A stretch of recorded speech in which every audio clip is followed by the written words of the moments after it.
Hello everyone, আজ হচ্ছে 1 জানুয়ারি সন্ধ্যেবেলা। So good evening. আজকে আমরা প্ল্যান করেছি সবাই মিলে অনেক কিছু রান্না করব। মা এখানে নতুন গুড় দিয়ে পায়েস রান্না করছিল আর আমি একটু পোলাও রান্না করব।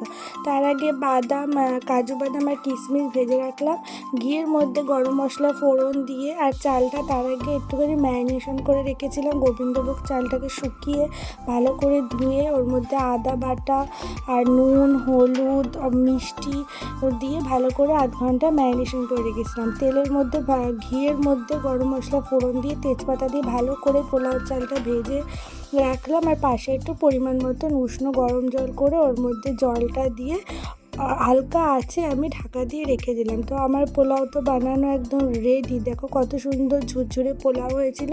আর তার সাথে মা বানিয়েছিল আলুর দম। তো ডিনারে তো আমরা পোলাও আলুর দম দিয়ে ডিনারটা কমপ্লিট করে ফেললাম। দেখা হচ্ছে নেক্সট ব্লগে। Tata, by.